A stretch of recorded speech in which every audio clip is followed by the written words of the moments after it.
Assalamualaikum warahmatullahi wabarakatuh. Salam santun kawan. Salam silaturahmi ya dari saya.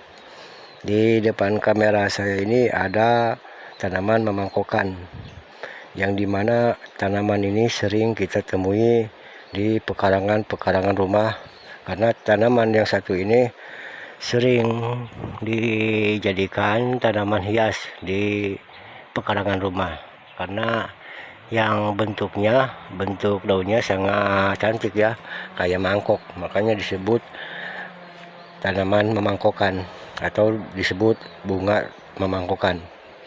Memangkokan ini kan tidak berbunga ya, cuma daunnya doang. Daunnya ini berbentuk mangkok, makanya disebut memangkokan. Tanaman memangkokan ini sering dikonsumsi ya oleh masyarakat sekitar daerah saya. Mungkin di tempat kalian juga ada yang tahu kalau tanaman memangkokan ini bisa dijadikan lalapan rumah ya. Tapi yang masih muda, yang daunnya masih muda, itu sering dijadikan oleh masyarakat sekitar sini, dijadikan lalapan untuk menambah lalapan di rumah, menghemat uang daripada kita harus terus-terusan beli sayur dari warung.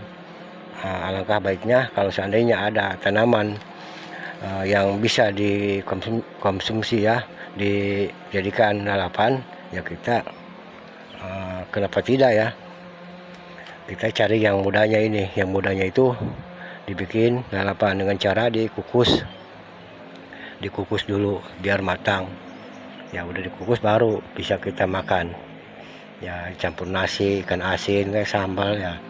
Nah itulah ya manfaat bunga memangkokan.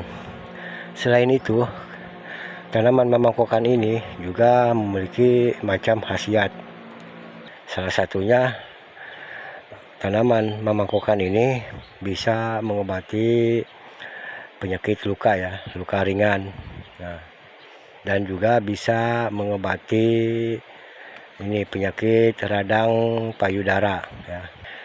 Kalau untuk mengobati penyakit luka ringan ya, dengan cara menggunakannya yaitu dengan cara kita bersihkan dulu ya. Kita ambil 8 atau 10 lembar ya, ataupun 5 lembar ya, terserah kita. Pokoknya ngambil aja secukupnya. Setelah itu dibersihkan ya, dan ditumbuk sampai benar-benar halus. Setelah halus, nah, dioleskan pada bagian yang luka, yang terinfeksi jamur itu. Setelah itu baru kita diikat pakai ceret yang bersih ya. Diamkan selama 1-2 jam. Nah setelah itu baru kita buka lagi dan bilas dengan air bersih biar tidak kotor ya. Nah itu untuk mengobati penyakit luka ringan ya. Kalau untuk mengobati radang payudara ya, kita ambil 10-15 lembar ya, pokoknya ngambil secukupnya aja ya. Kita ngambil, nah udah itu kita cuci bersih. Setelah dicuci baru kita rebus. Nah, setelah direbus dikira-kira udah matang ya, kita juga kan punya perkiraan ya. Kalau kira-kira udah matang, nah kita angkat dan diamkan. Setelah suhunya hangat, tidak panas, nah, ambil kita ceret yang bersih. Yang bersih itu kita rendam ke dalam air rebusan memangkokan ini. Nah, kita peras sedikit. Sesudah diperas, lalu kita tempelkan pada area radang payudara tersebut. Diamkan selama 5-10 detik atau bisa 10-15 detik. Bukan 15 menit ya, 15 detik. Setelah itu baru kita angkat lagi dan kita ulangi lagi, tapi dengan catatan ganti kainnya atau ceretnya dengan ceret yang bersih lagi. Nah, ini khususnya kaum wanita ya, biasanya kan sering mengalami penyakit radang payudara ya. Ini kan merupakan pengobatan tradisional ya. Selain itu memangkokan juga masih ada khasiatnya, yaitu bisa menghaluskan kulit ya kawan. Kalau untuk merawat kulit kita ambil 5 lembar daun memangkokan ya. Setelah itu kita keringkan dulu daun memangkokan ini ya. Nah ini kan memangkokan ya kawan. Nah kita keringkan dulu